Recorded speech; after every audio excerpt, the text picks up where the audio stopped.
नमस्ते, जय हिंद। मैं हूं ऋषि सिंह और आप देख रहे हैं हमारा खास शो विस्तार से।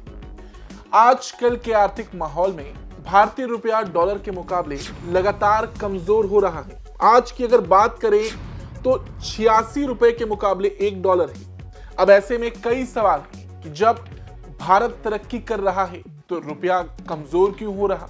क्या हमेशा ऐसा ही चलता रहेगा? रुपए के गिरने के कारण क्या है? रुपया और डॉलर के बीच इतना अंतर क्यों है? क्या कभी रुपया डॉलर के मुकाबले मजबूत होगा? इस वीडियो में हम इन सवालों के जवाब देंगे और समझेंगे कि आखिरकार रुपया और डॉलर के बीच इतना अंतर क्यों है।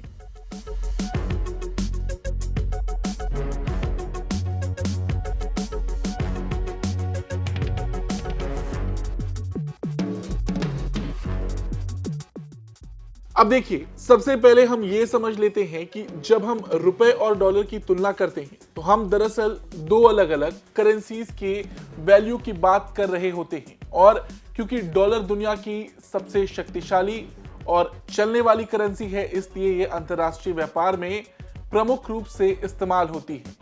लगभग 85% वैश्विक व्यापार डॉलर में ही होता है, चाहे वो तेल का कारोबार हो या फिर और कुछ हो। ऐसे में डॉलर की एक अपनी वैल्यू है। अब भारत में रुपया अमेरिकी डॉलर के मुकाबले अपनी वैल्यू में लगातार बदलाव दिखाता है। इसका मुख्य कारण है फॉरेन एक्सचेंज रिजर्व, जो किसी भी देश की अर्थव्यवस्था में महत्वपूर्ण भूमिका निभाता है।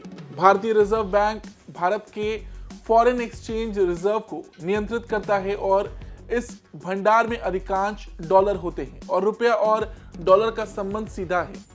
अगर भारत के पास पर्याप्त डॉलर नहीं है तो रुपया कमजोर होगा। इसका कारण है कि अंतर्राष्ट्रीय कारोबार के लिए डॉलर की जरूरत होती है। अगर भारत के पास डॉलर की आपूर्ति कम होती है तो रुपया कमजोर हो जाता है और इसका असर सीधे बाजारों पर भी पड़ता है।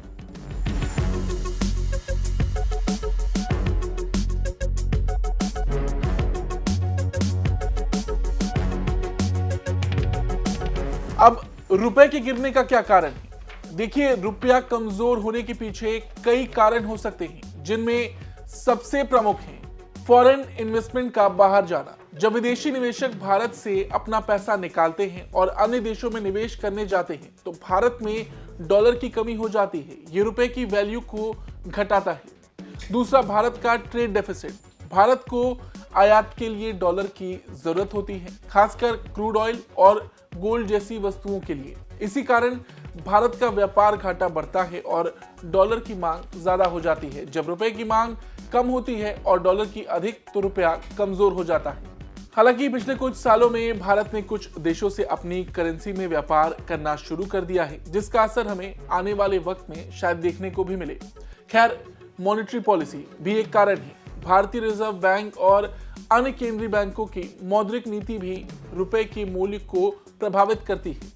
जब रिजर्व बैंक द्वारा ब्याज दरें कम की जाती हैं तो ये मुद्रा आपूर्ति बढ़ाई जाती है, तो ये रुपए की कीमत को कम कर सकता है। इसके अलावा दुनिया में क्या चल रहा, इस पर भी बहुत कुछ निर्भर करता है। मौजूदा वक्त में कई देशों के बीच युद्ध चल रहा। अमेरिका भी यूक्रेन इजराइल की मदद में लगा है। कुछ साल पहले कोविड-19, कहीं ना कहीं इन सबसे भी व्यापार पर असर पड़ा। ये भी एक कारण है।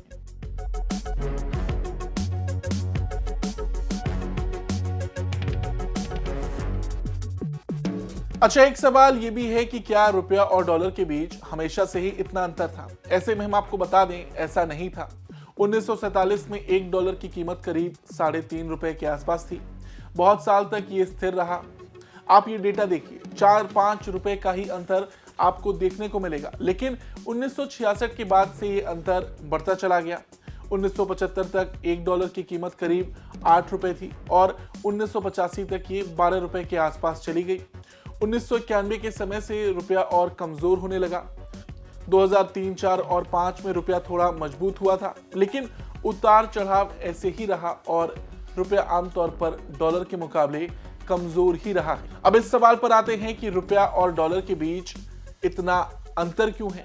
तो उसका मुख्य कारण है दोनों देशों की आर्थिक स्थिति। अमेरिका की अर्थव्यवस्था दुनिया की सबसे बड़ी अर्थव्यवस्था है।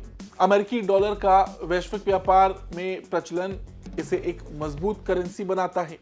इसके मुकाबले भारत की अर्थव्यवस्था अभी भी विकासशील है और यहाँ की मुद्रा अधिक अस्थिर रहती है। इसके अलावा अमेरिका का फॉरेन एक्सचेंज रिजर्व भी बहुत बड़ा है और उसका फिस्कल डेफिसिट नियंत्रित रहता है, जबकि भारत को आयात के लिए डॉलर की आवश्यकता होती है और भारत का व्यापार घाटा लगातार बढ़ता जा रहा है। अब रुपए की गिरावट को कैसे नियंत्रित किया जा सकता है? तो रुपए की गिरावट को नियंत्रित करने के लिए भारतीय रिजर्व बैंक यानी कि आरबीआई कई उपायों का सहारा लेता है। जैसे आरबीआई अपनी विदेशी मुद्रा भंडार का उपयोग करके डॉलर की आपूर्ति बढ़ाता है और रुपए को स्थिर करने की कोशिश करता है। अगर डॉलर की आपूर्ति बढ़ेगी तो इसकी कीमत कम होगी और रुपया मजबूत होगा। इसके अलावा रिजर्व बैंक ब्याज दरों को नियंत्रित करके रुपए के मूल्य को प्रभावित करता है। ब्याज दरों को बढ़ाकर आरबीआई बाजार में अधिक रुपए की आपूर्ति कर सकता है, जिससे रुपए की कीमत को स्थिर किया जा सकता है। अब एक आखिरी सवाल यह है कि भविष्य में रुपए का क्या होगा? तो आपको बता दें, रुपए की कमजोरी को लेकर भविष्य में काफी चिंताएं हैं। ऐसे में सवाल उठता है कि क्या भारतीय रुपए की स्थिति सुधरेगी? अगर भारत अपनी आर्थिक नीतियों को मजबूत करता है, आयात निर्यात के संतुलन को बेहतर बनाता है और विदेशी निवेश को आकर्षित करता है, तो रुपए में सुधार हो सकता है। लेकिन यह भी सच है कि वैश्विक आर्थिक हालात और डॉलर की ताकत भी इस पर प्रभाव डाल सकते हैं। तो कुल मिलाकर देखा जाए तो रुपया और डॉलर के बीच का संबंध थोड़ा कॉम्प्लेक्स है और इसके प्रभाव भारत की अर्थव्यवस्था पर गहरे होते हैं।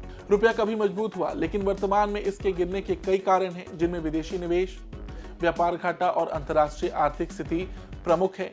आरबीआई की नीतियां और भारत की आर्थिक सुधारों के जरिए रुपया मजबूत हो सकता है, लेकिन ये लंबी प्रक्रिया हो सकती है। तो ये था आज का वीडियो, जिसमें हमने रुपए और डॉलर के संबंध, रुपए के कमजोर होने के कारण और इसके भविष्य को समझने की कोशिश की। अगर आपको ये वीडियो पसंद आया तो लाइक करें और सब्सक्राइब जरूर करें। धन्यवाद।